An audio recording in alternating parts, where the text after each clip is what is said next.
मोहाली ਦੇ ਵਿੱਚ ਮੁੱਖ ਮੰਤਰੀ ਮਾਨ ਨੇ ਰਾਵਣ ਕੁੰਭਕਰਨ ਤੇ ਮੇਘਨਾਥ ਦੇ ਪੁਤਲਿਆਂ ਨੂੰ ਅੱਗ ਲਗਾਉਣ ਦੀ ਰਸਮ ਕੀਤੀ ਅਦਾ। ਕਿਹਾ ਮਹਿੰਗਾਈ ਤੇ ਬੇਰੋਜ਼ਗਾਰੀ ਵਾਲੀ ਬੁਰਾਈ ਦੇ ਉੱਤੇ ਜਿੱਤ ਪਾਉਣ ਦੀ ਹੈ ਜ਼ਰੂਰਤ, ਤਾਂ ਹੀ ਸਹੀ ਮਾਇਨੇ ਦੇ ਵਿੱਚ ਬਦੀ ਤੇ ਨੇਕੀ ਦੀ ਹੋਵੇਗੀ ਜਿੱਤ। ਦੇਸ਼ ਭਰ ਦੇ ਵਿੱਚ ਉਤਸ਼ਾਹ ਦੇ ਨਾਲ ਮਨਾਇਆ ਗਿਆ ਦੁਸ਼ਹਿਰੇ ਦਾ ਤਿਉਹਾਰ। ਰਾਵਣ ਕੁੰਭਕਰਨ ਤੇ ਮੇਘਨਾਥ ਦੇ ਸਾੜੇ ਗਏ ਪੁਤਲੇ, ਬੁਰਾਈ ਤੇ ਨੇਕੀ ਦੀ ਜਿੱਤ ਦਾ ਮਨਾਇਆ ਗਿਆ ਜਸ਼ਨ। ਯਮੁਨਾਨਗਰ ਦੇ ਵਿੱਚ ਰਾਵਣ ਦਹਨ ਦੌਰਾਨ ਭੀੜ ਤੇ ਡਿੱਗਿਆ ਸੜਦਾ ਹੋਇਆ ਪੁਤਲਾ। ਕੁਝ ਲੋਕਾਂ ਦੇ ਹਾਦਸੇ ਦੇ ਵਿੱਚ ਜ਼ਖਮੀ ਹੋਣ ਦੀ ਵੀ ਖਬਰ, ਪਰ ਜਾਨੀ ਨੁਕਸਾਨ ਤੋਂ ਰਿਹਾ ਬਚਾ। ਕੁੱਲੂ ਦੇ ਦੁਸ਼ਹਿਰੇ ਦੇ ਵਿੱਚ ਸ਼ਾਮਲ ਹੋਏ ਪ੍ਰਧਾਨ ਮੰਤਰੀ ਨਰਿੰਦਰ ਮੋਦੀ। ਭਗਵਾਨ ਰਘੁਨਾਥ ਮੰਦਿਰ ਦੇ ਵਿੱਚ ਹੋਇਆ ਦੇਵੀ ਦੇਵਤਿਆਂ ਦਾ ਮਿਲਨ। ਸਥਾਨਕ ਪਰੰਪਰਾਵਾਂ ਦੇ ਮੁਤਾਬਿਕ ਮਨਾਇਆ ਜਾ ਰਿਹਾ ਦੁਸ਼ਹਿਰਾ। ਕਾਂਗਰਸ ਦੇ ਲੀਡਰਾਂ ਦੇ ਖਿਲਾਫ ਕੱਸਿਆ ਜਾ ਰਿਹਾ ਸ਼ਿਕੰਜਾ। ਸਟਰੀਟ ਲਾਈਟਾਂ ਦੇ ਕਥਿਤ 65 ਲੱਖ ਦੇ ਘੁਟਾਲੇ 'ਚ ਸੰਦੀਪ ਸੰਧੂ ਨਾਮਜ਼ਦ। ਤਾਂ ਕਾਂਗਰਸ ਵਿਧਾਇਕ ਬਰਿੰਦਰਮੀਤ ਸਿੰਘ ਪਾੜਾ ਤੋਂ ਵੀ ਵਿਜੀਲੈਂਸ ਨੇ ਮੰਗਿਆ ਖਾਤਿਆਂ ਤੇ ਲੋਕਰਾਂ ਦਾ ਵੇਰਵਾ। ਕਾਂਗਰਸ ਬੋਲੀ ਸਿਆਸੀ ਬਦਲਾਖੋਰੀ ਦੇ ਤਹਿਤ ਹੋ ਰਹੀ ਹੈ ਕਾਰਵਾਈ।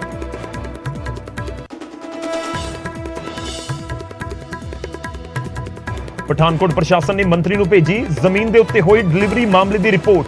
ਲਾਪਰਵਾਹੀ ਦੇ ਲਈ ਲੇਬਰ ਰੂਮ ਦੇ ਸਟਾਫ ਨੂੰ ਦੱਸਿਆ ਜ਼ਿੰਮੇਵਾਰ। ਹਸਪਤਾਲ ਦੇ ਫਰਸ਼ ਦੇ ਉੱਤੇ ਮਹਿਲਾ ਨੇ ਦਿੱਤਾ ਸੀ ਬੱਚੇ ਨੂੰ ਜਨਮ।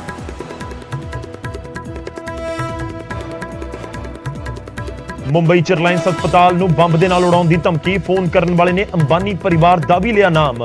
ਮੁੰਬਈ ਪੁਲਿਸ ਨੇ ਕੇਸ ਦਰਜ ਕਰਕੇ ਸ਼ੁਰੂ ਕੀਤੀ ਜਾਂਚ।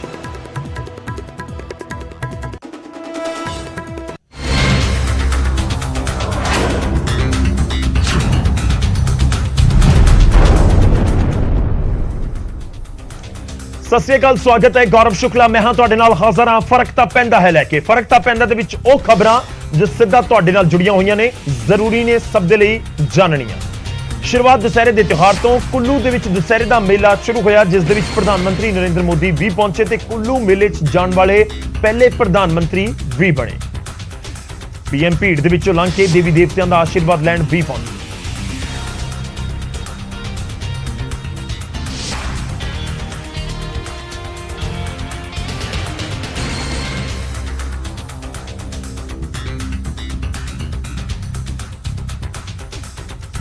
लेकर वादन कर रहे हैं और भगवान रघुनाथ ने उन्हें आशीर्वाद दिया है कि आप और देखिए दोनों हाथ उठाकर प्रधानमंत्री लोगों का अभिवादन करते हुए और लोग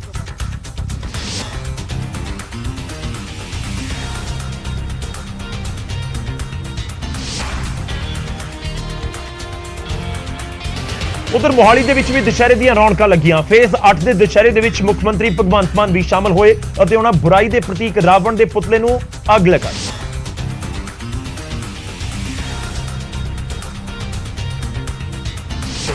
पति रामचंद्र महाराज की पवन पुत्र हनुमान की सारे बेनती है कृपया पुतले तो दूर दूर रहो।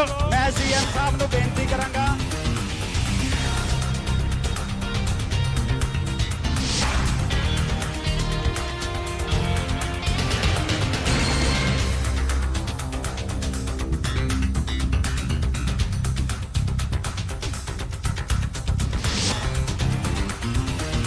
ਹੁਣ ਅੱਗੇ ਵਧਦੇ ਹਾਂ ਤੇ ਹੁਣ ਗੱਲ ਹੋਵੇਗੀ ਐਸਜੀਪੀਸੀ ਵਰਸਸ ਡੀਐਸਜੀਐਮਸੀ ਦੀ। ਹਰਮੀਤ ਸਿੰਘ ਕਾਲਕਾ ਦੇ ਵੱਲੋਂ ਲਗਾਏ ਗਏ ਇਲਜ਼ਾਮਾਂ ਨੂੰ ਲੈ ਕੇ ਪਰਮਜੀਤ ਸਿੰਘ ਸਰਨਾ ਨੇ ਹੁਣ ਸਿੱਧਾ ਚੈਲੰਜ ਕਰਦਿਆਂ ਕਾਲਕਾ ਨੂੰ ਕੋਰਟ ਦੇ ਵਿੱਚ ਘੜੀਸਣ ਦੀ ਚੇਤਾਵਨੀ ਵੀ ਦਿੱਤੀ ਹੈ। ਹਰਮੀਤ ਸਿੰਘ ਕਾਲਕਾ ਦੇ ਵੱਲੋਂ ਸਰਨਾ ਤੇ ਸੁਖਬੀਰ ਬਾਦਲ ਦੇ ਵਿਚਾਲੇ 10 ਕਰੋੜ ਦੀ ਡੀਲ ਦੇ ਬਿਆਨ ਤੋਂ ਬਾਅਦ ਹੁਣ ਮਾਮਲਾ ਕਾਨੂੰਨੀ ਕਾਰਵਾਈ ਤੱਕ ਜਾ ਸਕਦਾ ਹੈ। ਆਪਣੇ ਤੇ ਲੱਗੇ ਇਲਜ਼ਾਮਾਂ ਨੂੰ ਬੇਬੁਨਿਆਦ ਦੱਸਦਿਆਂ ਪਰਮਜੀਤ ਸਰਨਾ ਨੇ ਹਰਮੀਤ ਕਾਲਕਾ ਨੂੰ ਸਿੱਧਾ ਚੈਲੰਜ ਕੀਤਾ ਕਿ ਕਾਲਕਾ ਇਹਨਾਂ ਇਲਜ਼ਾਮਾਂ ਨੂੰ ਸਾਬਤ ਕਰਕੇ ਦਿਖਾਵੇ। ਸਰਨਾ ਨੇ ਕਾਲਕਾ ਨੂੰ ਅਦਾਲਤ ਦੇ ਵਿੱਚ ਘੜੀਸਣ ਦੀ ਚੇਤਾਵਨੀ ਵੀ ਦੇ ਦਿੱਤੀ। ਇਹਨਾਂ ਨੇ ਪਹਿਲੇ ਦਿਨ ਤੋਂ ਮੇਰੇ ਦੇ ਉੱਤੇ ਐਲੀਗੇਸ਼ਨ ਲਗਾਉਣੇ ਸ਼ੁਰੂ ਕੀਤੇ ਨੇ। ਇੱਕ ਐਲੀਗੇਸ਼ਨ ਸਾਬਤ ਨਹੀਂ ਕਰ ਸਕੇ, ਇੱਕ ਵੀ ਐਲੀਗੇਸ਼ਨ ਦੁਬਾਰਾ ਰਿਪੀਟ ਨਹੀਂ ਕਰ ਸਕੇ। ਮੈਂ ਚੈਲੰਜ ਕਰਦਾ, ਅਗਰ ਤੇਰੇ 'ਚ ਹਿੰਮਤ ਹੈਗੀ ਤੂੰ ਮੇਰੇ ਟਾਈਮ ਤੋਂ ਲੈ ਕੇ ਅੱਜ ਤੱਕ ਦਾ ਇੱਕ ਕਮਿਸ਼ਨ ਬਿਠਾ ਦੇ। ਉਹ ਜਿਹੜੇ ਬੇਈਮਾਨੀਆਂ ਕੱਢੇਗਾ ਨਾ, ਜਿਨ੍ਹਾਂ ਬੀਜੇਪੀ ਦੇ ਸਹਾਰੇ ਤੇ ਤੂੰ ਇਹ ਬਿਆਨ ਦਿੱਤਾ, ਉਹ ਤੈਨੂੰ ਜੁੱਤੀਆਂ ਮਾਰ ਕੇ ਆਪਣੀ ਪਾਰਟੀ ਦੇ ਦਫ਼ਤਰ ਅੰਦਰ ਵੜਨ ਨਹੀਂ ਦੇਣਗੇ। ਇਸ ਤੋਂ ਪਹਿਲਾਂ ਅਕਾਲੀ ਦਲ ਤੇ ਐਸਜੀਪੀਸੀ ਨੇ ਵੀ ਕਾਲਕਾ ਦੇ ਵੱਲੋਂ ਲਗਾਏ ਇਲਜ਼ਾਮਾਂ ਨੂੰ ਰੱਦ ਕਰ ਦਿੱਤਾ ਸੀ। ਐਸਜੀਪੀਸੀ ਅਤੇ ਅਕਾਲੀ ਦਲ ਨੇ ਵੀ ਕਾਲਕਾ ਦੇ ਖਿਲਾਫ ਕਾਨੂੰਨੀ ਕਾਰਵਾਈ ਕਰਨ ਦੀ ਚੇਤਾਵਨੀ ਦਿੱਤੀ ਸੀ। Bureau report, news 18 Punjab. ਉਧਰ ਲੁਧਿਆਣਾ ਦੇ ਸਾਬਕਾ ਮੰਤਰੀ ਭਾਰਤ ਭੂਸ਼ਣ ਆਸ਼ੂ ਦੀ ਪਤਨੀ ਮਮਤਾ ਆਸ਼ੂ ਦੇ ਖਿਲਾਫ ਨਿਗਮ ਦੇ ਕੱਚੇ ਮੁਲਾਜ਼ਮਾਂ ਨੇ ਮੋਰਚਾ ਖੋਲ੍ਹ ਦਿੱਤਾ।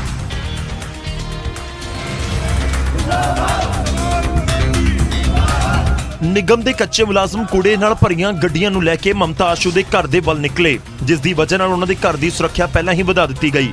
ਕੱਚੇ ਮੁਲਾਜ਼ਮਾਂ ਦਾ ਇਲਜ਼ਾਮ ਸੀ ਕਿ ਨਗਰ ਨਿਗਮ ਹਾਊਸ ਦੀ ਮੀਟਿੰਗ ਦੇ ਵਿੱਚ ਕੱਚੇ ਮੁਲਾਜ਼ਮਾਂ ਨੂੰ ਪੱਕਾ ਕਰਨ ਦਾ ਮੁੱਦਾ ਜਦੋਂ ਉੱਠਿਆ ਤਾਂ ਸਾਬਕਾ ਮੰਤਰੀ ਭਾਰਤ ਭੂਸ਼ਣ ਆਸ਼ੂ ਦੀ ਪਤਨੀ ਕੌਂਸਲਰ ਮਮਤਾ ਆਸ਼ੂ ਨੇ ਇਸ ਦਾ ਵਿਰੋਧ ਕੀਤਾ।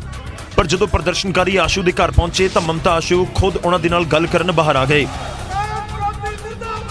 ਤੁਹਾਡਾ ਬੱਚਾ ਜਿਹੜਾ 15 ਸਾਲ ਤੋਂ ਸੜਕ ਤੇ ਝਾੜੂ ਮਾਰ ਰਿਹਾ, ਉਹਦਾ ਨਾਮ ਨਾ ਹੋਵੇ ਤੇ ਬੰਦੇ ਕੋਈ ਹੋਰ ਪਾਏ ਹੋਣ, ਉਹ ਜਾਇਜ਼ ਹੈ? ਅੱਛਾ, ਹੁਣ ਮੈਂ ਪਿਛਲੀ ਮੀਟਿੰਗ 'ਚ ਵੀ ਇਹੀ ਮੁੱਦਾ ਚੁੱਕਿਆ, ਮਰੇ ਹੋਏ ਬੰਦਿਆਂ ਦੇ ਨਾਮ ਲਿਸਟ ਦੇ ਵਿੱਚ ਹੈਗੇ ਆ। ਹੁਣ ਵੀ ਮੈਂ ਏਜੰਡਾ ਤੁਹਾਨੂੰ ਹੁਣੀ ਮੰਗਾ ਕੇ ਦਿਖਾ ਦਿੰਨੀ ਆ। ਨਾਮ ਲਿਖਿਆ ਹੋਇਆ ਹੈਗਾ ਸਫਾਈ ਸੇਵਕ 'ਚ, ਜਦੋਂ ਵੈਰੀਫਿਕੇਸ਼ਨ ਹੋਈ ਉਹ ਮਰਿਆ ਹੋਇਆ ਬੰਦਾ ਆ, ਉਹਦਾ ਨਾਮ ਲਿਸਟ 'ਚ ਹੈਗਾ। ਪਰ ਇੱਕੋ ਬੱਚਾ ਜਿਹੜਾ 15 ਸਾਲਾਂ ਤੋਂ ਝਾੜੂ ਮਾਰ ਰਿਹਾ, ਉਹਦਾ ਨਾਮ ਨਹੀਂ ਹੈ। ਮਮਤਾ ਆਸ਼ੂ ਦੀ ਸਫਾਈ ਤੋਂ ਬਾਅਦ ਪ੍ਰਦਰਸ਼ਨਕਾਰੀ ਮੰਨ ਗਏ ਅਤੇ ਫਿਰ ਉੱਥੋਂ ਪਰਤ ਗਏ। ਹੁਣ ਇਹ ਸਵਾਲ ਜ਼ਰੂਰ ਹੈ ਕਿ ਆਖਿਰ ਕਿਉਂ ਰੋਕਿਆ ਗਿਆ, ਇਸ ਸਭ ਵਿਵਾਦ ਦੀ ਵਜ੍ਹਾ ਕੀ ਸੀ, ਤੇ ਸਵਾਲ ਇਹ ਵੀ ਹੈ ਕਿ ਜਿਹੜੇ ਇਲਜ਼ਾਮ ਮਮਤਾ ਆਸ਼ੂ ਦੇ ਵੱਲੋਂ ਲਗਾਏ ਜਾ ਰਹੇ ਨੇ ਉਹਨਾਂ ਦੇ ਉੱਤੇ ਹੁਣ ਪ੍ਰਸ਼ਾਸਨ ਕੀ ਕਹੇਗਾ। ਉਧਰ ਭਾਰਤੀ ਕਿਸਾਨ ਯੂਨੀਅਨ ਏਕਤਾ ਉਗਰਾਹਾਂ ਦੇ ਮੁਖੀ ਜੋਗਿੰਦਰ ਸਿੰਘ ਉਗਰਾਹਾਂ ਦੇ ਵਿਰੋਧ ਦੇ ਵਿੱਚ ਸ਼੍ਰੋਮਣੀ ਅਕਾਲੀ ਦਲ ਅੰਮ੍ਰਿਤਸਰ ਦੇ ਵਰਕਰਾਂ ਨੇ ਬਰਨਾਲਾ 'ਚ ਪ੍ਰਦਰਸ਼ਨ ਕੀਤਾ। ਪ੍ਰਦਰਸ਼ਨਕਾਰੀਆਂ ਨੇ ਇਲਜ਼ਾਮ ਲਗਾਇਆ ਕਿ ਜੋਗਿੰਦਰ ਸਿੰਘ ਉਗਰਾਹਾਂ ਨੇ ਬਰਨਾਲਾ ਦੇ ਵਿੱਚ ਰੈਲੀ ਦੇ ਦੌਰਾਨ ਸਿਮਰਨਜੀਤ ਸਿੰਘ ਮਾਨ ਅਤੇ ਅੰਮ੍ਰਿਤਪਾਲ ਸਿੰਘ ਦੇ ਖਿਲਾਫ ਗਲਤ ਟਿੱਪਣੀ ਕੀਤੀ ਸੀ, ਜੋ ਬਰਦਾਸ਼ਤ ਨਹੀਂ ਕੀਤੀ ਜਾ ਸਕਦੀ। ਦੇ ਜਨਮ ਦਿਨ ਉੱਤੇ ਜਿਹੜਾ ਬਰਨਾਲਾ ਵਿਖੇ ਇਕੱਠ ਕੀਤਾ ਸੀ, ਉਸ ਦੇ ਵਿੱਚ ਉਸਨੇ ਸਰਦਾਰ ਸਿਮਰਨਜੀਤ ਸਿੰਘ ਮਾਨ ਅਤੇ ਨਵੇਂ ਸਾਡੇ ਲੀਡਰ ਨੌਜਵਾਨ ਸਰਦਾਰ ਅੰਮ੍ਰਿਤਪਾਲ ਸਿੰਘ, ਉਹਨਾਂ ਦੇ ਉੱਪਰ ਜੋ ਉਹਨਾਂ ਨੇ ਭੱਦੀ ਸ਼ਬਦਾਵਲੀ ਉਹਨਾਂ ਦੇ ਖਿਲਾਫ ਵਰਤੀ ਆ, ਉਹਨਾਂ ਦੀ ਇੱਕ ਤਰ੍ਹਾਂ ਦੀ ਇਨਸਲਟ ਕੀਤੀ ਹੈ। ਉਸ ਦੇ ਸੰਬੰਧ ਵਿੱਚ ਰੋਸ ਵਜੋਂ ਅਸੀਂ ਅੱਜ ਉਹਨਾਂ ਦਾ ਪੁਤਲਾ ਸਾੜਿਆਗਾ। ਇਸ ਤੋਂ ਇਲਾਵਾ ਜੋਗਿੰਦਰ ਸਿੰਘ ਉਗਰਾਹਾਂ ਦੇ ਉੱਤੇ ਸਿੱਖਾਂ ਤੋਂ ਚੰਦਾ ਲੈ ਕੇ ਉਹਨਾਂ ਦੇ ਖਿਲਾਫ ਵੀ ਬਿਆਨਬਾਜ਼ੀ ਕਰਨ ਦੇ ਇਲਜ਼ਾਮ ਵੀ ਲਗਾਏ ਗਏ। ਮੁਰਦਾਬਾਦ ਮੁਰਦਾਬਾਦ ਜਰਨੈਲ ਸਿੰਘ ਖਾਲਸਾ ਪਿੰਡਰਾਂ ਵਾਲੇ ਜਿੰਦਾਬਾਦ ਜਿੰਦਾਬਾਦ। ਜੋ ਆਰਐਸਐਸ ਦੇ ਮੋਦੀ ਦੇ ਕਹਿਣੇ ਤੇ ਉਹ ਚੱਲਦਾ, ਜੋ ਸਾਡੇ ਨੌਜਵਾਨਾਂ ਨੂੰ ਮਗਰ ਲਾ ਕੇ ਇਕੱਠਾ ਪੈਸਾ ਬਟੋਰ ਲਿਆ, ਪਿੰਡਾਂ ਦੇ ਵਿੱਚੋਂ 200 ਰੁਪਏ ਕਿੱਲਾ ਪਾ ਕੇ ਉਹ ਲੈ ਜਾਂਦਾਗਾ। ਮੈਂ ਸਿੱਖ ਵੀਰਾਂ ਨੂੰ, ਮੇਰੇ ਵੀਰਾਂ ਸਾਰਿਆਂ ਨੂੰ ਬੇਨਤੀ ਕਰਦਾ ਵੀ ਇਹੋ ਜਿਹੇ ਬੰਦੇ ਦਾ ਖੜਾ ਛੱਡ ਕੇ ਜਿਹੜੇ ਕਾਮਰੇਡ ਖਿਆਲਾਂ ਦਾ ਸਿੱਖ ਦਾ ਘਾਣ ਕਰ ਰਹੇ ਆ। ਸ਼੍ਰੋਮਣੀ ਅਕਾਲੀ ਦਲ ਅੰਮ੍ਰਿਤਸਰ ਦੇ ਵਰਕਰਾਂ ਨੇ ਕਿਸਾਨਾਂ ਤੋਂ ਬੀਕੇਯੂ ਉਗਰਾਹਾਂ ਤੋਂ ਦੂਰ ਰਹਿਣ ਅਤੇ ਸਾਵਧਾਨ ਰਹਿਣ ਦੀ ਅਪੀਲ ਕੀਤੀ ਅਤੇ ਉਗਰਾਹਾਂ ਨੂੰ ਸਿੱਖ ਵਿਰੋਧੀ ਤੱਕ ਦੱਸ ਦਿੱਤਾ ਗਿਆ। ਅੱਗੇ ਤੁਹਾਨੂੰ ਦਿਖਾਵਾਂਗੇ ਇੱਕ ਡਾਕਟਰ ਦੇ ਉੱਤੇ ਹਮਲਾ ਕਰ ਦਿੱਤਾ ਗਿਆ ਘਰ ਦੇ ਵਿੱਚ ਵੜ ਕੇ। ਡਾਕਟਰ ਨੂੰ ਕਿਉਂ ਨਿਸ਼ਾਨਾ ਬਣਾਇਆ ਗਿਆ, ਕਿੱਥੇ ਦੀ ਪੂਰੀ ਘਟਨਾ ਹੈ ਉਹ ਦਿਖਾਵਾਂਗੇ, ਪਰ ਉਸ ਤੋਂ ਪਹਿਲਾਂ ਖਬਰ ਮੋਹਾਲੀ ਤੋਂ। ਮੋਹਾਲੀ ਦੇ ਵਿੱਚ 2 ਮਹਿਲਾਵਾਂ ਪੀਟੀਆਈ ਅਧਿਆਪਕਾਂ ਆਪਣੀਆਂ ਮੰਗਾਂ ਨੂੰ ਲੈ ਕੇ ਪਾਣੀ ਦੀ ਟੈਂਕੀ ਦੇ ਉੱਤੇ ਚੜ ਗਈ। ਇਹ ਦੋਵੇਂ ਪੈਟਰੋਲ ਦੀ ਬੋਤਲ ਲੈ ਕੇ ਨੌਕਰੀ ਦੀ ਮੰਗ ਨੂੰ ਲੈ ਕੇ ਟੈਂਕੀ ਦੇ ਉੱਤੇ ਚੜ ਗਏ। ਇਹਨਾਂ ਤੋਂ ਇਲਾਵਾ ਕੁਝ ਟੀਚਰਸ ਟੈਂਕੀ ਦੇ ਹੇਠਾਂ ਹੀ ਪ੍ਰਦਰਸ਼ਨ ਕਰ ਰਹੇ ਨੇ। ਇਹਨਾਂ ਦਾ ਇਲਜ਼ਾਮ ਹੈ ਕਿ 2011 ਤੋਂ ਇਹਨਾਂ ਦੀ ਭਰਤੀ ਲਟਕੀ ਹੋਈ ਹੈ। ਸਰਕਾਰਾਂ ਬਦਲੀਆਂ ਪਰ ਉਹਨਾਂ ਨੂੰ ਸਿਰਫ ਭਰੋਸੇ ਹੀ ਦਿੱਤੇ ਗਏ। ਤੇ ਮੈਨੂੰ ਨਹੀਂ ਲੱਗਦਾ ਕਿ ਸਾਡੀ ਆਮ ਪਾਰਟੀ ਸਰਕਾਰ, ਜਿਨ੍ਹਾਂ ਨੇ ਸਾਨੂੰ, ਜਦੋਂ ਸਾਡੀ ਕਿਸੇ ਨੇ ਬਾਂਹ ਨਹੀਂ ਫੜੀ ਸੀ, ਜਿਸ ਟਾਈਮ ਉਹਨਾਂ ਨੇ ਸਾਡਾ ਸਾਥ ਦਿੱਤਾ ਸੀ, ਸਾਨੂੰ ਉਮੀਦ ਹੋਈ ਸੀ ਕਿ ਸਾਡੀ ਸਰਕਾਰ ਆਉਣ ਤੇ ਅਸੀਂ ਤੁਹਾਡੀ ਭਰਤੀ ਕਰਾਵਾਂਗੇ, ਤੁਹਾਡੀ ਮੈਰਿਟ ਲਿਸਟ ਜਾਰੀ ਕਰਾਂਗੇ। ਪਰ ਸਾਨੂੰ 7 ਮਹੀਨੇ ਹੋ ਗਏ, ਸਿਰਫ ਆਮ ਪਾਰਟੀ ਵੀ ਸਾਨੂੰ ਇੱਕ ਮਿੱਠੀ ਗੋਲੀ ਦਿੱਤੀ ਜਾ ਰਹੀ ਹੈ, ਲਾਰੇ ਲਾ ਰਹੀ ਹੈ। ਇਹਨਾਂ ਟੀਚਰਸ ਨੇ ਪਿਛਲੇ ਸਾਲ ਵੀ ਪਾਣੀ ਦੀ ਟੈਂਕੀ ਦੇ ਉੱਤੇ ਚੜ੍ਹ ਕੇ ਪ੍ਰਦਰਸ਼ਨ ਕੀਤਾ ਸੀ ਤਾਂ ਕਈ ਦਿਨਾਂ ਤੱਕ ਪਾਣੀ ਦੀ ਟੈਂਕੀ ਦੇ ਉੱਤੇ ਹੀ ਇਹ ਡਟੇ ਰਹੇ ਸਨ। ਇਸ ਦੌਰਾਨ ਦਿੱਲੀ ਦੇ ਮੁੱਖ ਮੰਤਰੀ ਅਰਵਿੰਦ ਕੇਜਰੀਵਾਲ ਨੇ ਉਹਨਾਂ ਦੇ ਨਾਲ ਗੱਲ ਕੀਤੀ ਸੀ। ਉਹਨਾਂ ਨੇ ਪ੍ਰਦਰਸ਼ਨਕਾਰੀ ਅਧਿਆਪਕਾਂ ਨੂੰ ਕਿਹਾ ਸੀ ਕਿ ਪ੍ਰਦੇਸ਼ ਦੇ ਵਿੱਚ ਉਹਨਾਂ ਦੀ ਸਰਕਾਰ ਬਣਨ ਦੇ ਉੱਤੇ ਉਹਨਾਂ ਨੂੰ ਨੌਕਰੀ ਦਿੱਤੀ ਜਾਵੇਗੀ। ਪਰ ਆਮ ਆਦਮੀ ਪਾਰਟੀ ਦੀ ਸਰਕਾਰ ਬਣੇ ਨੂੰ 7 ਮਹੀਨੇ ਹੋ ਚੁੱਕੇ ਨੇ। ਪ੍ਰਦਰਸ਼ਨਕਾਰੀ ਕਹਿ ਰਹੇ ਨੇ ਕਿ ਉਹਨਾਂ ਨਾਲ ਸਿਰਫ ਵਾਅਦੇ ਹੀ ਕੀਤੇ ਗਏ ਤੇ ਕਹਿ ਰਹੇ ਨੇ ਕਿ ਵਾਅਦੇ ਕੀਤੇ ਗਏ, ਵਾਅਦਾ ਖਿਲਾਫੀ ਹੋਈ ਹੈ, ਉਹਨਾਂ ਦੀ ਕੋਈ ਸਾਰ ਨਹੀਂ ਲੈ ਰਿਹਾ। ਖੈਰ, ਜਦੋਂ ਆਪਣੀ ਮੰਗ ਨੂੰ ਲੈ ਕੇ ਪਾਣੀ ਦੀ ਟੈਂਕੀ ਦੇ ਉੱਤੇ ਚੜ੍ਹਨਾ ਪੈ ਜਾਵੇ, ਉਹ ਵੀ ਮਹਿਲਾ ਅਧਿਆਪਕਾਂ ਨੂੰ, ਫਿਰ ਫਰਕ ਤਾਂ ਪੈਂਦਾ ਹੈ। ਹੁਣ ਅੱਗੇ ਵਧਦੇ ਹਾਂ ਤੇ ਗੱਲ ਵਿਜੀਲੈਂਸ ਦੀ ਰਡਾਰ ਦੇ ਉੱਤੇ ਨੇ ਕਾਂਗਰਸ ਦੇ ਵਿਧਾਇਕ ਬਰਿੰਦਰਮੀਤ ਸਿੰਘ ਪਾੜਾ। ਜਿਹਾਂ ਕਾਂਗਰਸ ਦੇ ਐਮਐਲਏ ਬਰਿੰਦਰਮੀਤ ਸਿੰਘ ਪਾੜਾ ਦੀਆਂ ਮੁਸ਼ਕਲਾਂ ਵੱਧਦੀਆਂ ਹੋਈਆਂ ਨਜ਼ਰ ਆ ਸਕਦੀਆਂ ਨੇ। ਵਿਜੀਲੈਂਸ ਨੇ ਉਹਨਾਂ ਦੇ ਬੈਂਕ ਖਾਤਿਆਂ ਤੇ ਉਹਨਾਂ ਦੇ ਲੋਕਰਾਂ ਦਾ ਪੂਰਾ ਵੇਰਵਾ ਮੰਗ ਲਿਆ ਹੈ। ਵਿਜੀਲੈਂਸ ਨੇ ਪਰਿਵਾਰ ਦੇ ਸਾਰੇ ਮੈਂਬਰਾਂ ਦੀ ਬੈਂਕ ਡਿਟੇਲ ਮੰਗੀ ਹੈ। ਬੈਂਕ ਨੂੰ ਚਿੱਠੀ ਲਿਖ ਕੇ 8 ਮੈਂਬਰਾਂ ਦੀ ਡਿਟੇਲ ਵਿਜੀਲੈਂਸ ਦੇ ਵੱਲੋਂ ਮੰਗੀ ਗਈ ਹੈ। ਤੁਹਾਨੂੰ ਦੱਸ ਦਈਏ ਕਿ ਗੁਰਦਾਸਪੁਰ ਤੋਂ ਕਾਂਗਰਸ ਦੇ ਵਿਧਾਇਕ ਨੇ ਬਰਿੰਦਰਮੀਤ ਸਿੰਘ ਪਾੜਾ ਲਗਾਤਾਰ ਦੂਜੀ ਵਾਰ ਜਿੱਤੇ ਨੇ। ਜਦ ਉਹਨਾਂ ਦੇ ਨਾਲ ਰਾਬਤਾ ਕਾਇਮ ਕੀਤਾ ਗਿਆ ਤਾਂ ਪਾੜਾ ਨੇ ਕਿਹਾ ਕਿ ਮੈਨੂੰ ਹੁਣ ਤੱਕ ਕੋਈ ਵੀ ਨੋਟਿਸ ਨਹੀਂ ਮਿਲਿਆ। ਹਾਲਾਂਕਿ ਉਹਨਾਂ ਨੇ ਇਹ ਜ਼ਰੂਰ ਕਿਹਾ ਕਿ ਮੈਨੂੰ ਆਪਣੇ ਸੋਰਸਿਸ ਤੋਂ ਪਤਾ ਲੱਗਿਆ ਕਿ ਇਸ ਤਰੀਕੇ ਨਾਲ ਵਿਜੀਲੈਂਸ ਦੇ ਵੱਲੋਂ ਕੋਈ ਇਨਕੁਆਇਰੀ ਕੀਤੀ ਜਾ ਰਹੀ ਹੈ।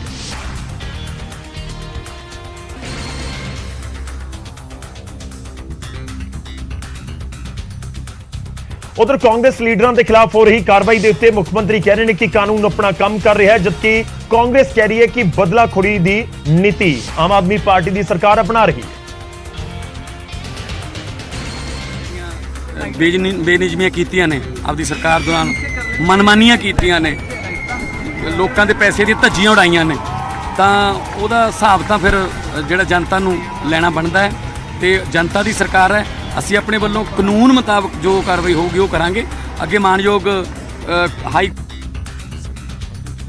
ਮੈਂ ਸਮਝਦਾ ਕਿ ਪਿਓਰਲੀ ਵੈਂਡੇਟਾ ਜਿਹੜੀ ਪੋਲਿਟਿਕਸ ਹੈ, ਬਦਲਾਖੋਰੀ ਦੀ ਭਾਵਨਾ ਦੇ ਨਾਲ ਇਹ तमाम ਕੰਮ ਚੱਲ ਰਹੇ। ਮੈਨੂੰ ਇਹ ਦੱਸੋ ਕਿ ਇੱਕ ਸਰਵਿੰਗ BDPO ਜੇ ਕੋਈ ਉਹਨੇ ਕੁਤਾਹੀ ਕੀਤੀ ਆਪਦੇ ਦਸਤਖਤਾਂ ਦੇ ਥੱਲੇ ਜਾਂ ਕੋਈ ਐਸੀ ਗੱਲ ਕੀਤੀ ਹੈ ਤਾਂ ਇਹ ਉਹਦੀ ਜ਼ਿੰਮੇਵਾਰੀ ਬਣਦੀ ਹੈ।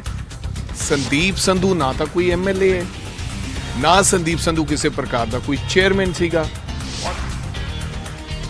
ਖੈਰ ਵਿਜੀਲੈਂਸ ਦੇ ਵੱਲੋਂ ਕੀਤੇ ਜਾ ਰਹੇ ਐਕਸ਼ਨ ਨੂੰ ਲੈ ਕੇ ਵਾਰ ਪਲਟਵਾਰ ਹੋ ਰਿਹਾ ਹੈ। ਕਾਂਗਰਸ ਇਸ ਨੂੰ ਲੈ ਕੇ ਸਵਾਲ ਚੁੱਕ ਰਹੀ ਹੈ, ਜਦਕਿ ਸਰਕਾਰ ਦੇ ਨੁਮਾਇੰਦੇ ਮੁੱਖ ਮੰਤਰੀ ਖੁਦ ਕਹਿ ਰਹੇ ਨੇ ਕਿ ਕਾਨੂੰਨ ਆਪਣਾ ਕੰਮ ਕਰ ਰਿਹਾ ਹੈ। ਖੈਰ ਜਦੋਂ ਭ੍ਰਿਸ਼ਟਾਚਾਰ ਦੇ ਇਲਜ਼ਾਮਾਂ ਦੇ ਵਿੱਚ ਕਾਰਵਾਈ ਹੋਵੇ ਤੇ ਉਸ ਦੇ ਉੱਤੇ ਸਿਆਸੀ ਵਾਰ ਪਲਟਵਾਰ ਹੋਣ, ਫਿਰ ਫਰਕ ਤਾਂ ਪੈਂਦਾ ਹੈ। ਉਧਰ ਲੁਧਿਆਣਾ ਦੇ ਵਰਧਮਾਨ ਚੌਕ ਦੇ ਵਿੱਚ ਲੱਗੇ ਦੁਸ਼ਹਿਰੇ ਮੇਲੇ ਦੇ ਵਿੱਚ ਇਲਾਕਾ ਵੰਡਣ ਨੂੰ ਲੈ ਕੇ ਕਿੰਨਰਾਂ ਦੇ ਵਿਚਾਲੇ ਝੜਪ ਹੋ ਗਈ ਔਰ ਉਸ ਦੀਆਂ ਤਸਵੀਰਾਂ ਵੀ ਸਾਹਮਣੇ। ਜ਼ਬਰਦਸਤ ਝੜਪ ਹੋਈ ਹੈ ਲੁਧਿਆਣਾ ਦੇ ਵਿੱਚ।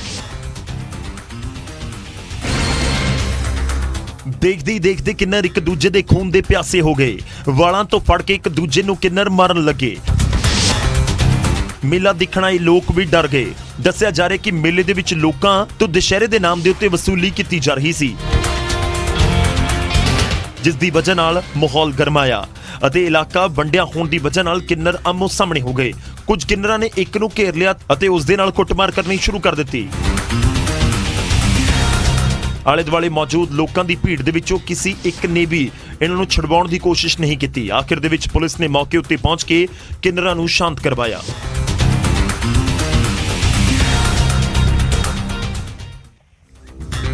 ਤਾਂ ਜ਼ਬਰਦਸਤ ਝੜਪ ਉੱਥੇ ਹੋ ਗਈ। ਹੁਣ ਅੱਗੇ ਵਧਦੇ ਹਾਂ ਤੇ ਗੱਲ ਉਸ ਡਾਕਟਰ ਦੀ ਜੋ ਅਸੀਂ ਪਹਿਲਾਂ ਜ਼ਿਕਰ ਕਰ ਰਹੇ ਸੀ, ਜਿਸ ਦੇ ਉੱਤੇ ਹਮਲਾ ਹੋਇਆ।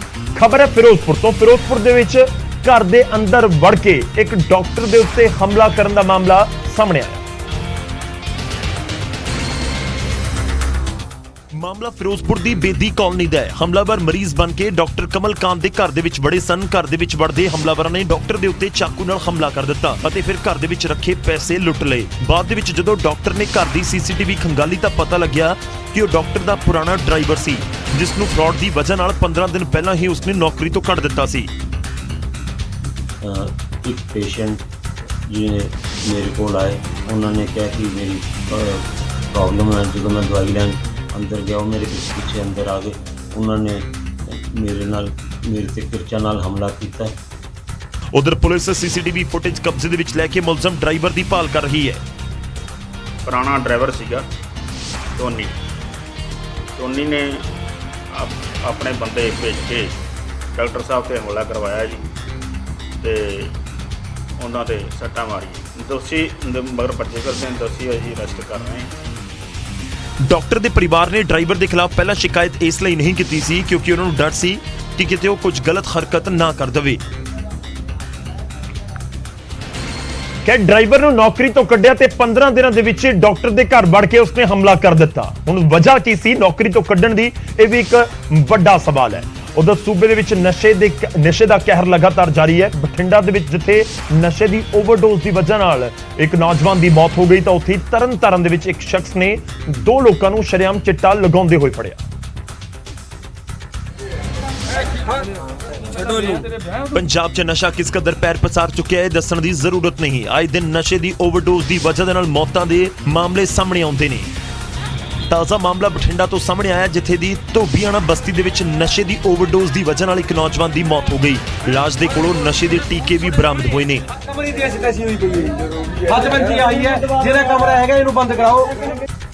ਤੇ ਦੂਜੀ ਤਸਵੀਰ ਤਰਨਤਾਰਨ ਦੇ ਵਿਧਾਨ ਸਭਾ ਹਲਕਾ ਖਡੂਰ ਸਾਹਿਬ ਤੋਂ ਸਾਹਮਣੇ ਆਈ, ਜਿੱਥੋਂ ਦੇ ਕਸਬਾ ਚੋਵਾ ਸਾਹਿਬ ਦੇ ਵਿੱਚ ਇੱਕ ਸ਼ਖਸ ਨੇ 2 ਲੋਕਾਂ ਨੂੰ ਸ਼ਰੇਆਮ ਚਿੱਟਾ ਲਗਾਉਂਦੇ ਫੜਿਆ। ਤਸਵੀਰਾਂ 'ਚ ਦੇਖਿਆ ਜਾ ਸਕਦਾ ਹੈ ਕਿ ਸ਼ਖਸ ਦੇ ਵੱਲੋਂ ਨਾ ਸਿਰਫ ਇਹਨਾਂ ਨਸ਼ੇੜੀਆਂ ਨੂੰ ਨਸ਼ਾ ਕਰਨ ਤੋਂ ਰੋਕਿਆ ਗਿਆ, ਬਲਕਿ ਅੱਗੇ ਤੋਂ ਅਜਿਹਾ ਨਾ ਕਰਨ ਦੀ ਤਾੜਨਾ ਵੀ ਕੀਤੀ ਗਈ। ਲਾਉਣੀ ਨਹੀਂ ਗੋਲੀ ਸਮਝ ਲੱਗੀ ਨਾ, ਤੂੰ ਛੱਡੋ ਤੇਰੇ ਵਿਆਹ ਤੂੰ ਕਿੰਨੇ ਬੱਚੇ ਤੇਰੇ? 2। ਤੇ ਸ਼ਰਮ ਨਹੀਂ ਆਉਂਦੀ ਤੈਨੂੰ? ਖੈਰ ਕੋਈ ਪਹਿਲਾ ਮਾਮਲਾ ਨਹੀਂ, ਪਹਿਲਾਂ ਵੀ ਅਨੇਕਾਂ ਹੀ ਅਜਿਹੀਆਂ ਤਸਵੀਰਾਂ ਦੇਖਣ ਨੂੰ ਮਿਲੀਆਂ ਨੇ। ਜ਼ਰੂਰਤ ਹੈ ਪ੍ਰਸ਼ਾਸਨ ਨੂੰ ਨਸ਼ੇ ਦੇ ਸੌਦਾਗਰਾਂ ਤੇ ਠੱਲ ਪਾਉਣ ਦੀ, ਤਾਂ ਜੋ ਪੰਜਾਬ ਦੀ ਜਵਾਨੀ ਨੂੰ ਇਹਨਾਂ ਨਸ਼ਿਆਂ ਤੋਂ ਬਚਾਇਆ ਜਾ ਸਕੇ। ਖੈਰ ਨਸ਼ੇ ਨੂੰ ਲੈ ਕੇ ਦਾਅਵੇ ਬਹੁਤ ਸਾਰੇ ਹੋ ਰਹੇ ਨੇ, ਪਰ ਇਸ ਸਭ ਦੇ ਵਿਚਾਲੇ ਜੋ ਤਸਵੀਰਾਂ ਸਾਹਮਣੇ ਆ ਰਹੀਆਂ ਨੇ ਉਹ ਸਵਾਲ ਖੜੇ ਕਰਦੀਆਂ ਨੇ। ਪਰ ਸਵਾਲ ਇਹ ਵੀ ਹੈ ਕਿ ਨਸ਼ੇ ਨੂੰ ਖਤਮ ਕਰਨ ਦੇ ਲਈ ਕਦਮ ਕਿੰਨੇ ਕੁ ਵਧਾਏ ਜਾ ਰਹੇ ਨੇ। ਮੁੱਖ ਮੰਤਰੀ ਦਾਅਵਾ ਕਰਦੇ ਨੇ ਕਿ ਆਉਣ ਵਾਲੇ ਸਮੇਂ ਦੇ ਵਿੱਚ ਇਸ ਕੋੜ ਨੂੰ ਅਸੀਂ ਜੜ ਤੋਂ ਪੁੱਟ ਸੁੱਟਾਂਗੇ। ਇੰਤਜ਼ਾਰ ਲੋਕਾਂ ਨੂੰ ਜ਼ਰੂਰ ਹੈ ਕਿ ਕਿਵੇਂ ਇਸ ਪੂਰੇ ਨੈਕਸਸ ਨੂੰ ਤੋੜਿਆ ਜਾਏਗਾ।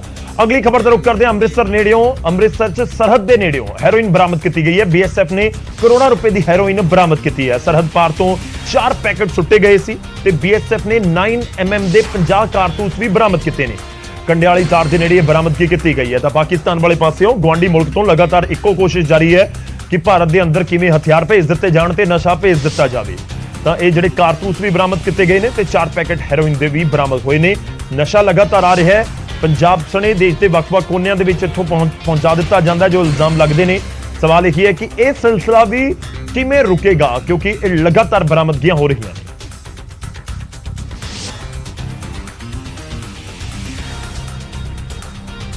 ਹੁਣ ਅੱਗੇ ਵਧਦੇ ਹਾਂ ਤੇ ਗੱਲ ਦੁਸ਼ਹਿਰੇ ਦੇ ਤਿਉਹਾਰ ਦੀ ਕਰ ਰਹੇ ਹਾਂ। ਦੁਸ਼ਹਿਰੇ ਦਾ ਤਿਉਹਾਰ ਪੂਰੇ ਦੇਸ਼ ਦੇ ਵਿੱਚ ਖੂਬ ਧੂਮਧਾਮ ਦੇ ਨਾਲ ਮਨਾਇਆ ਗਿਆ, ਪੰਜਾਬ ਦੇ ਵਿੱਚ ਵੀ।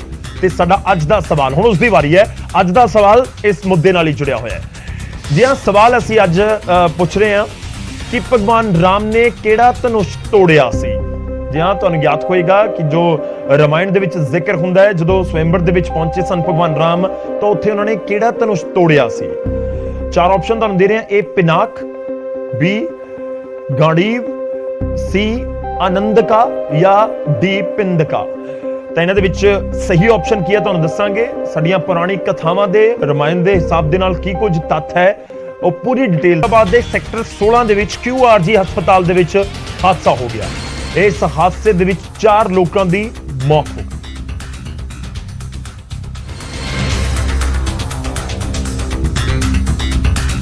ਹੋਇਆ ਕੁਝ ਇਸ ਤਰ੍ਹਾਂ ਕਿ ਇਹ 4 ਲੋਕ ਹਸਪਤਾਲ ਦੇ ਅੰਦਰ ਵਾਟਰ ਟ੍ਰੀਟਮੈਂਟ ਪਲਾਂਟ ਦੀ ਸਫਾਈ ਕਰਨ ਦੇ ਲਈ ਆਏ ਸਨ। ਜਿਵੇਂ ਮਜ਼ਦੂਰ ਪਲਾਂਟ ਦੇ ਅੰਦਰ ਦਾਖਲ ਹੋਏ ਤੇ ਜ਼ਹਿਰੀਲੀ ਗੈਸ ਦੀ ਲਪੇਟ ਦੇ ਵਿੱਚ ਆ ਗਏ ਤੇ ਉਹਨਾਂ ਦੀ ਮੌਤ ਹੋ ਗਈ।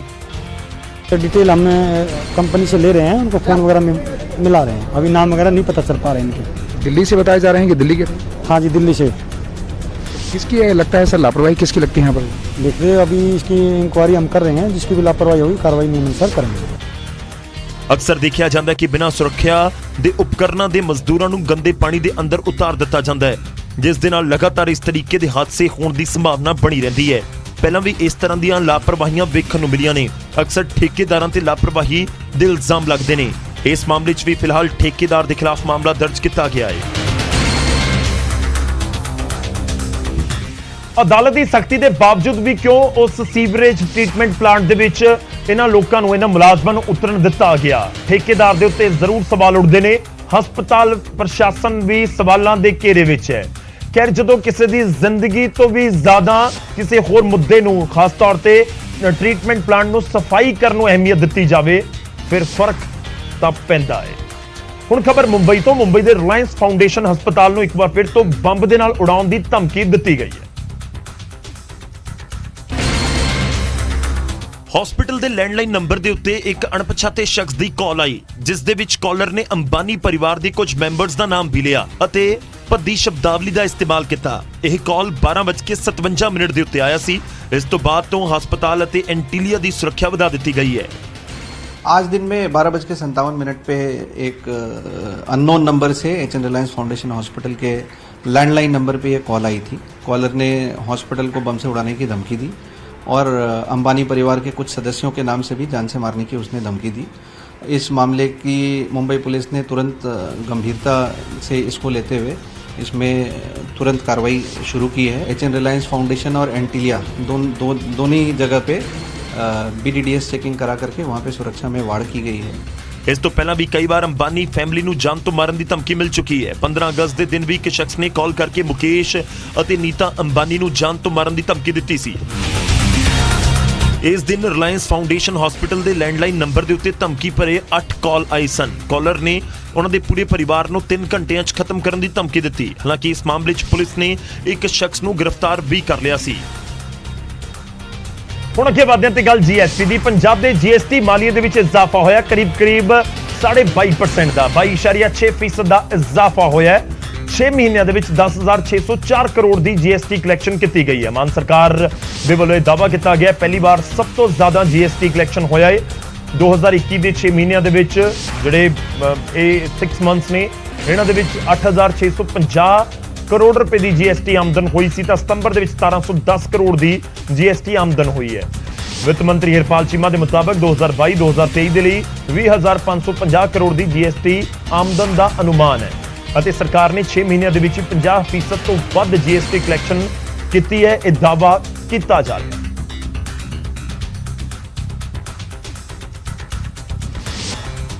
ਹੁਣ ਅੱਗੇ ਵਧਦੇ ਤੇ ਖਬਰ ਅੰਮ੍ਰਿਤਸਰ ਤੋਂ। ਅੰਮ੍ਰਿਤਸਰ ਦੇ ਸਭ ਤੋਂ ਵੱਡੇ ਮਾਲ ਦੇ ਉੱਤੇ ਲੱਗੇਗਾ ਤਾਲਾ।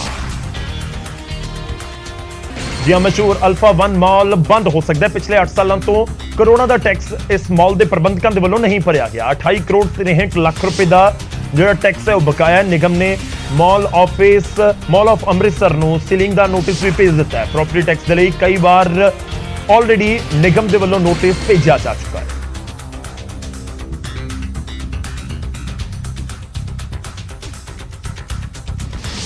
ਹੁਣ ਖਬਰ ਲੰਬੀ ਤੋਂ, ਜਿੱਥੇ ਭਰਾ ਹੀ ਭਰਾ ਦਾ ਕਾਤਲ ਬਣ ਗਿਆ। ਖਬਰ ਲੰਬੀ ਤੋਂ ਹੈ ਜਿੱਥੇ ਚਚੇਰੇ ਭਰਾ ਨੇ ਭਰਾ ਦਾ ਕਤਲ ਕਰ ਦਿੱਤਾ ਤੇ ਇਲਜ਼ਾਮ ਇੱਥੋਂ ਤੱਕ ਨੇ ਕਿ ਖੁਰਦ-ਬੁਰਦ ਕਰਕੇ ਨਹਿਰ ਦੇ ਵਿੱਚ ਲਾਸ਼ ਨੂੰ ਸੁੱਟ ਦਿੱਤਾ ਗਿਆ। ਪੁਲਿਸ ਨੇ ਮੁਲਜ਼ਮ ਨੂੰ ਗ੍ਰਿਫਤਾਰ ਕਰ ਲਿਆ। ਨਹਿਰ ਦੇ ਵਿੱਚੋਂ ਲਾਸ਼ ਵੀ ਬਰਾਮਦ ਕਰ ਲਈ ਗਈ ਹੈ। ਪੁਰਾਣੀ ਰੰਜਿਸ਼ ਦੀ ਵਜ੍ਹਾ ਦੇ ਨਾਲ ਵਾਰਦਾਤ ਨੂੰ ਅੰਜਾਮ ਦਿੱਤਾ ਗਿਆ। 25 ਸਤੰਬਰ ਨੂੰ ਮ੍ਰਿਤਕ ਜੋ ਘਰ ਤੋਂ ਗੁੰਮ ਹੋ ਗਿਆ ਸੀ ਤੇ ਉਸ ਤੋਂ ਬਾਅਦ ਇਹ ਖੁਲਾਸਾ ਹੋਇਆ ਕਿ ਚਚੇਰੇ ਭਰਾ ਨੇ ਹੀ ਉਸ ਦਾ ਕਤਲ ਕੀਤਾ ਹੈ ਤੇ ਖੁਰਦ-ਬੁਰਦ ਕਰਕੇ ਲਾਸ਼ ਨੂੰ ਨਹਿਰ ਦੇ ਵਿੱਚ ਸੁੱਟ ਦਿੱਤਾ ਹੈ। ਕੰਪਲੇਂਟ ਸੀ ਹੋਈ ਸੀ 25 ਤਰੀਕ ਦੀ ਰਾਤ ਨੂੰ ਸਿੱਖ ਵਾਲੇ ਤੋਂ ਸੰਦੀਪ ਸਿੰਘ ਪੁੱਤਰ ਬਲਵਿੰਦਰ ਸਿੰਘ ਨਾਮ ਦਾ ਬੰਦਾ ਮਿਸਿੰਗ, ਜਿਸ 'ਚ ਅਸੀਂ ਇਹਦੀ ਭਾਲ ਵੀ ਕਰਦੇ ਰਹੇ ਅਤੇ ਇਹਦੀ ਮਿਸਿੰਗ ਰਿਪੋਰਟ ਵੀ ਅਸੀਂ ਇਹਦੀ ਕੁਐਸਟੀ ਕਰਾਈ ਆਲ ਓਵਰ ਪੰਜਾਬ ਦੀ ਸੀਗੀ। ਤਾਂ ਜਦੋਂ ਇਹਦੀ ਭਾਲ ਪੜਤਾਲ ਦੌਰਾਨ ਇਹ ਗੱਲ ਸਾਹਮਣੇ ਆਈ ਸੀ ਵੀ ਇਹਦੇ ਜਿਹੜਾ ਸ਼ੱਕ ਸੀਗਾ ਇਹਦਾ ਕਜ਼ਨ ਬ੍ਰਦਰ ਹੀ ਹੈ ਸਤਵਿੰਦਰ ਸਿੰਘ ਪੁੱਤਰ ਜਨਕ ਸਿੰਘ, ਉਸ ਤੇ ਸ਼ੱਕ ਸੀਗਾ ਤਾਂ ਪੜਤਾਲ ਗੱਲ ਸਾਹਮਣੇ ਆਈ ਵੀ ਇਹ ਲਾਸਟ ਵਾਰੀ ਇਹਦੇ ਨਾਲ ਦੇਖਿਆ ਗਿਆ ਸੀ। ਖੈਰ ਜਦੋਂ ਰਿਸ਼ਤਿਆਂ ਦੇ ਵਿੱਚ ਨਿਗਾਰ ਆਵੇ ਭਰਾ ਹੀ ਭਰਾ ਦਾ ਕਤਲ ਕਰ ਦਵੇ ਪੁਰਾਣੀ ਰੰਜਿਸ਼ ਦੀ ਵਜ੍ਹਾ ਦੇ ਨਾਲ, ਫਿਰ ਫਰਕ ਤਾਂ ਪੈਂਦਾ ਹੈ। ਹੁਣ ਅੱਗੇ ਗੱਲ NRIs ਦੀ। ਆਪਣੀ ਜਾਇਦਾਦ ਦੇ ਲਈ ਇੱਕ NRI ਲੜਾਈ ਲੜ ਰਿਹਾ ਹੈ ਤੇ NRI ਡਾਕਟਰ ਨੇ ਆਮ ਆਦਮੀ ਪਾਰਟੀ ਦੇ ਕਾਉਂਸਲਰ ਦੇ ਉੱਤੇ ਇਲਜ਼ਾਮ ਲਗਾਇਆ ਤੇ ਇਲਜ਼ਾਮ ਹੈ ਕਿ ਕਾਉਂਸਲਰ ਨੇ ਖਾਲੀ ਪਿਆ ਹਸਪਤਾਲ ਢਾ ਦਿੱਤਾ। ਕਾਉਂਸਲਰ ਨੇ ਕਿਹਾ ਕਿ ਮੇਰਾ ਮਕਾਨ ਵੀ ਸੀਲ ਕਰਵਾ ਦਿੱਤਾ ਗਿਆ। NRI ਡਾਕਟਰ ਨੂੰ ਹਾਈ ਕੋਰਟ ਤੋਂ ਸਟੇ ਵੀ ਮਿਲਿਆ ਹੋਇਆ। NRI ਡਾਕਟਰ ਨੇ CM ਮਾਨ ਨੂੰ ਵੀ ਇਸ ਮੁਤਲਕ ਚਿੱਠੀ ਲਿਖੀ ਹੈ। ਡਾਕਟਰ ਮਾਨਸਾ ਦੇ ਬਰੇਟਾ ਦਾ ਰਹਿਣ ਵਾਲਾ ਹੈ। ਉਸ ਦੇ ਮੁਤਾਬਕ ਉਸ ਦੇ ਘਰ ਅਤੇ ਜ਼ਮੀਨ ਦੇ ਕਾਗਜ਼ ਉਸ ਦੀ ਮਾਂ ਦੇ ਨਾਮ ਦੇ ਉੱਤੇ। ਜਿਹੜਾ ਹਸਪੀਟਲ ਸੀ ਬਰੇਟਾ ਮੰਡੀ ਉਹ ਢਾਤਾ ਗਿਆ। ਤੁਹਾਡੀ ਪ੍ਰਾਪਰਟੀ ਤੁਸੀਂ ਸਾਬਿਤ ਕਰਨ 'ਚ ਕਿਸ ਧੱਕੇ ਖਾਣੇ ਪਏ, ਕਿਹੜੇ ਦਰਜਾਨਾ ਪਿਆ? ਸਰ ਅਸੀਂ ਲੋਕਲ ਐਡਮਿਨਿਸਟ੍ਰੇਸ਼ਨ ਕੋਲ ਗਏ, ਅਸੀਂ ਪੁਲਿਸ ਐਡਮਿਨਿਸਟ੍ਰੇਸ਼ਨ ਕੋਲ ਗਏ। ਮੈਂ SSP ਸਾਹਿਬ ਨਾਲ ਵੀ ਪਰਸਨਲੀ ਗੱਲ ਕੀਤੀ, ਉਹਨਾਂ ਨੂੰ ਐਪਲੀਕੇਸ਼ਨ ਦਿੱਤੀ 9 ਸਤੰਬਰ ਨੂੰ। ਇਹ ਜਿਹੜਾ ਵਾਕਿਆ ਹੋਇਆ ਇਹ ਮੇਰੇ ਖਿਆਲ 'ਚ 6 ਸਤੰਬਰ ਨੂੰ ਹੋਇਆ। ਸਾਨੂੰ ਇਸ ਗੱਲ ਦਾ ਕੁਝ ਨਹੀਂ ਪਤਾ। ਸਾਨੂੰ ਸਾਡੇ ਦੋਸਤਾਂ ਨੇ ਜਾਂ ਨੇਬਰਸ ਨੇ ਸਾਨੂੰ ਵੀਡੀਓਜ਼ ਭੇਜੀਆਂ ਨੇ, ਫੋਟੋਜ਼ ਭੇਜੀਆਂ ਨੇ ਵੀ ਤੁਹਾਡੀ ਪ੍ਰਾਪਰਟੀ ਨਾਲ ਇਹ ਹੋ ਗਿਆ। Because of the time difference ਅਸੀਂ ਸ਼ਾਇਦ ਰਾਤ ਨੂੰ ਮੇਰੇ ਫਾਦਰ ਫੋਨ ਨਾ ਚੱਕ ਸਕੇ, ਉਹਨਾਂ ਨੂੰ ਕੁਝ ਨਹੀਂ ਪਤਾ ਚੱਲਿਆ, ਪਰ by the time they got up in the morning ਉਹਨਾਂ ਦੀ ਪੂਰੀ ਬਿਲਡਿੰਗ ਢਾਈ ਗਈ ਸੀ। ਸ਼ਰਾਰਤੀ ਅੰਸਰ ਤਾਂ ਇਹ NRI ਆਪਣੀ ਜਾਇਦਾਦ ਦੇ ਲਈ ਲੜਦਾ ਹੋਇਆ ਨਜ਼ਰ ਆ ਰਿਹਾ, ਪਰ ਦੂਜੇ ਪਾਸੇ ਦੇਖਣਾ ਹੋਵੇਗਾ ਕਿ ਆਮ ਆਦਮੀ ਪਾਰਟੀ ਦੇ ਕਾਉਂਸਲਰ ਦੇ ਵੱਲੋਂ ਕੀ ਕੁਝ ਇਸ ਮੁੱਦੇ ਦੇ ਉੱਤੇ ਕਿਹਾ ਜਾਂਦਾ ਹੈ। ਉਧਰ ਗੁਰੂਗ੍ਰਾਮ ਸੋਹਣਾ ਰੋਡ ਦੇ ਉੱਤੇ SUV ਨੇ ਬਾਈਕ ਸਵਾਰ ਨੂੰ ਦਰੜ ਦਿੱਤਾ ਤੇ ਕਰੀਬ 50 ਫੁੱਟ ਤੱਕ ਘੜੀਸਦਾ ਹੋਇਆ ਲੈ ਕੇ ਚਲਾ ਗਿਆ। ਉਸ ਦੀ ਕੁਝ CCTV ਤਸਵੀਰਾਂ ਵੀ ਸਾਹਮਣੇ ਆਈਆਂ।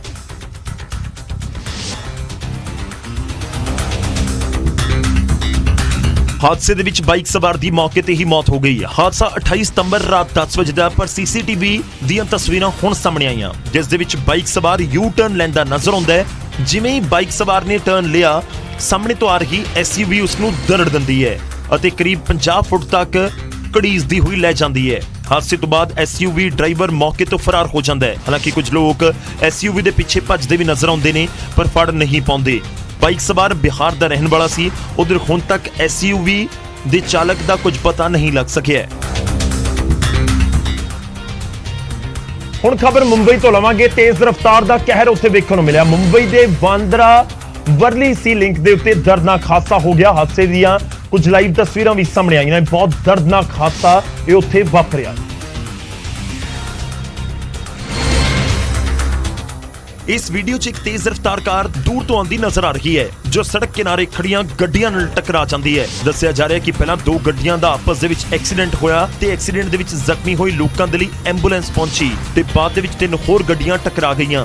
ਇਸ ਹਾਦਸੇ ਦੇ ਵਿੱਚ ਜ਼ਖਮੀਆਂ ਨੂੰ ਹਸਪਤਾਲ ਭੇਜਣ ਦੇ ਲਈ ਐਂਬੂਲੈਂਸ ਨੂੰ ਬੁਲਾਇਆ ਗਿਆ ਸੀ, ਪਰ ਇਸ ਤੋਂ ਪਹਿਲਾਂ ਕਿ ਜ਼ਖਮੀਆਂ ਨੂੰ ਐਂਬੂਲੈਂਸ ਲੈ ਕੇ ਉੱਥੋਂ ਜਾਂਦੀ, 3 ਹੋਰ ਗੱਡੀਆਂ ਐਂਬੂਲੈਂਸ ਅਤੇ ਪਹਿਲਾਂ ਤੋਂ ਹਾਦਸੇ ਦਾ ਸ਼ਿਕਾਰ ਗੱਡੀ ਦੇ ਨਾਲ ਆ ਕੇ ਟਕਰਾ ਗਈ। ਇਸ ਹਾਦਸੇ ਦੇ ਵਿੱਚ ਸਾਰੀਆਂ ਗੱਡੀਆਂ ਦੇ ਪਰਖੱਚੇ ਉੜਦੇ ਨਜ਼ਰ ਆਉਂਦੇ ਨੇ। ਇਸ ਭਿਅੰਕਰ ਹਾਦਸੇ 'ਚ ਕੁੱਲ 5 ਲੋਕਾਂ ਦੀ ਮੌਤ ਹੋ ਗਈ। ਉੱਥੇ ਤਕਰੀਬਨ 8 ਲੋਕ ਜ਼ਖਮੀ ਹੋਏ ਨੇ ਜਿਨ੍ਹਾਂ ਨੂੰ ਹਸਪਤਾਲ 'ਚ ਭਰਤੀ ਕਰਵਾਇਆ ਗਿਆ। ਸਾਰੇ ਲੋਕ ਬਾਂਦਰਾ ਤੋਂ ਵਰਲੀ ਵਾਲੇ ਪਾਸੇ ਜਾ ਰਹੇ ਸੀ।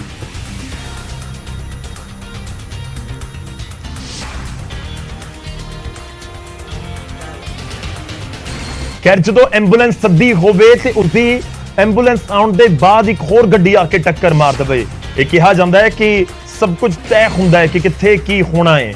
ਪਰ ਇਹ ਬਹੁਤ ਹੀ ਦਰਦਨਾਕ ਹਾਦਸਾ ਮੁੰਬਈ ਦੇ ਵਿੱਚ ਵਾਪਰਿਆ। ਹੁਣ ਅੱਗੇ ਵਧਦੇ ਹਾਂ ਤੇ ਗੱਲ ਹੋਵੇਗੀ ਹੁਣ ਦੁਸ਼ਹਿਰੇ ਦੀ। ਕੁਝ ਥਾਵਾਂ ਦੀਆਂ ਤਸਵੀਰਾਂ ਤੁਹਾਨੂੰ ਦਿਖਾਣੇ ਆ। ਖੂਬ ਰੌਣਕਾਂ ਵੇਖਣ ਨੂੰ ਮਿਲੀਆਂ ਨੇ। ਸ਼ੁਰੂਆਤ ਮੋਹਾਲੀ ਦੇ ਵਿੱਚ ਦੁਸ਼ਹਿਰੇ ਦੀਆਂ ਰੌਣਕਾਂ ਵੇਖਣ ਨੂੰ ਮਿਲੀਆਂ। ਫੇਜ਼ 8 ਦੇ ਦੁਸ਼ਹਿਰਾ ਗਰਾਊਂਡ ਦੇ ਵਿੱਚ ਮੁੱਖ ਮੰਤਰੀ ਭਗਵੰਤ ਮਾਨ ਸ਼ਾਮਲ ਹੋਏ ਅਤੇ ਉਹਨਾਂ ਬੁਰਾਈ ਦੇ ਪ੍ਰਤੀਕ ਰਾਵਣ ਦੇ ਪੁਤਲੇ ਨੂੰ ਅੱਗ ਲਗਾਉਣ ਦੀ ਰਸਮ ਅਦਾ ਕੀਤੀ।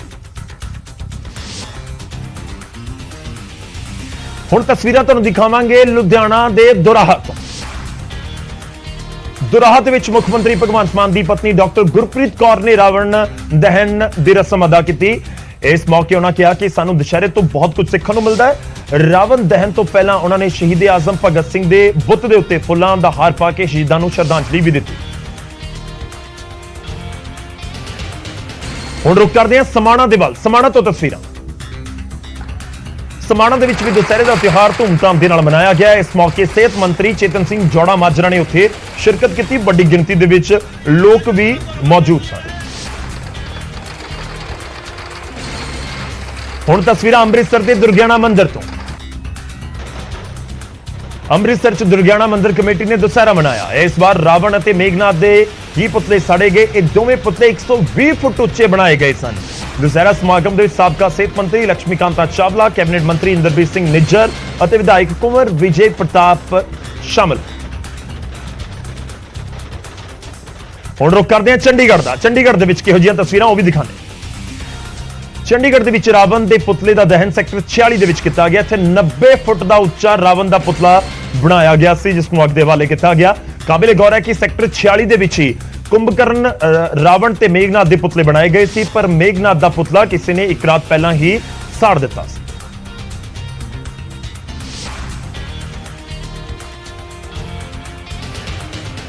ਹੁਣ ਤਸਵੀਰਾਂ ਨਵਾਂ ਸ਼ਹਿਰ ਤੋਂ। ਨਵਾਂ ਸ਼ਹਿਰ ਦੇ ਵਿੱਚ ਵੀ ਬੁਰਾਈ ਤੇ ਅੱਛਾਈ ਦਾ ਪ੍ਰਤੀਕ ਦੁਸਹਿਰਾ ਧੂਮਧਾਮ ਦੇ ਨਾਲ ਮਨਾਇਆ ਗਿਆ। ਇਸ ਮੌਕੇ MP ਮਨੀਸ਼ ਤਿਵਾੜੀ ਸਣੇ ਕਈ ਹੋਰ ਵੀ ਲੋਕ ਇਸ ਸਮਾਗਮ 'ਚ ਸ਼ਾਮਲ ਹੋਏ ਤੇ ਲੋਕਾਂ ਨੂੰ ਦੁਸਹਿਰੇ ਦੀਆਂ ਵਧਾਈਆਂ ਦਿੱਤੀਆਂ।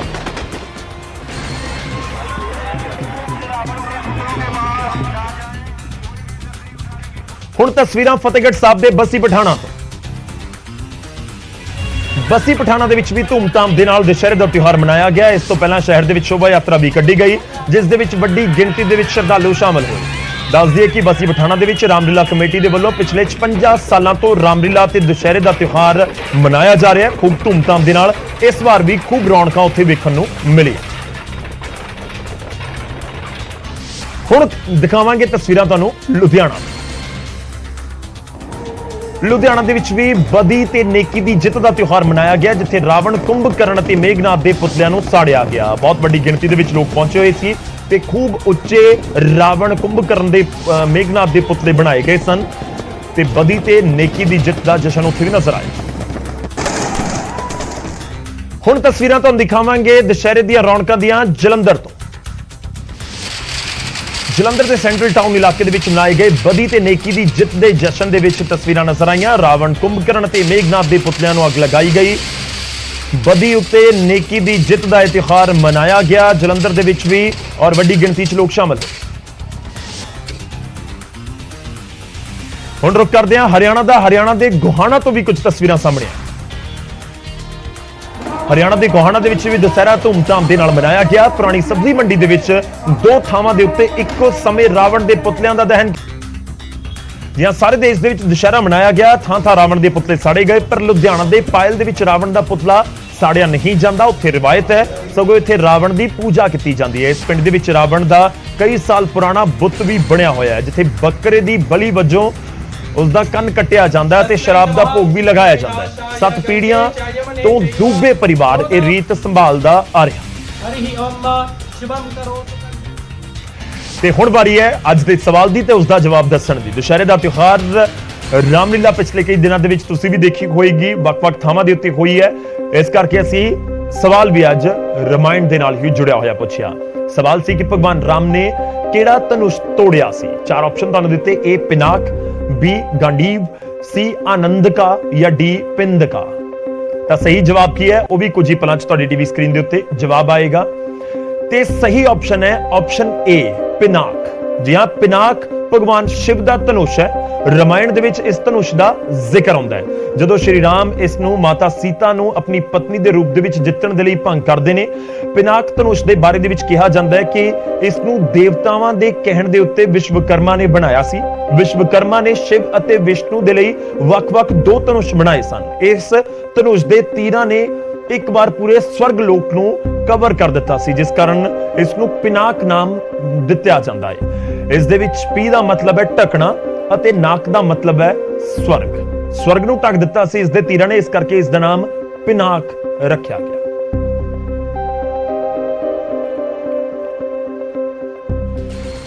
ਹੁਣ ਅੱਗੇ ਵਧਦੇ ਹਾਂ ਤੇ ਵਾਰੀ 5 ਅਕਤੂਬਰ ਦੇ ਇਤਿਹਾਸ ਦੀ।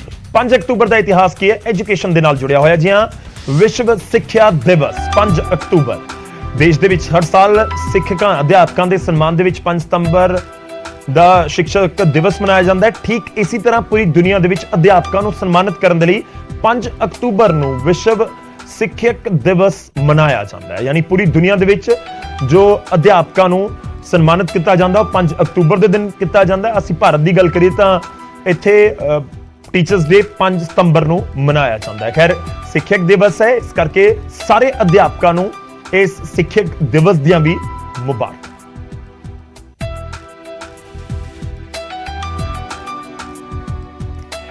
ਤਾਂ ਜਾਣਕਾਰੀ ਜ਼ਰੂਰੀ ਹੈ। ਸਾਡੀ ਰੋਜ਼ ਕੋਸ਼ਿਸ਼ ਹੁੰਦੀ ਹੈ ਕਿ ਇਤਿਹਾਸ ਦੇ ਨਾਲ ਤੇ ਮੌਜੂਦਾ ਸਮੇਂ 'ਚ ਕੀ ਕੁਝ ਚੱਲ ਰਿਹਾ ਉਸ ਦੇ ਨਾਲ ਤੁਹਾਨੂੰ ਜਾਣੂ ਕਰਵਾਉਂਦੇ ਰਹੀਏ, ਕਿਉਂਕਿ ਜਾਣਕਾਰੀ ਜ਼ਰੂਰੀ ਹੈ। ਜਾਣਕਾਰੀ ਹੋਣ ਦੇ ਨਾਲ ਫਰਕ ਤਾਂ ਪੈਂਦਾ ਹੈ। ਫਿਲਹਾਲ ਮੈਨੂੰ ਇਜਾਜ਼ਤ ਦਿਓ, ਤੁਸੀਂ ਜੁੜੇ ਰਹੋ ਨਿਊਜ਼ 18 ਪੰਜਾਬ ਹਰਿਆਣਾ।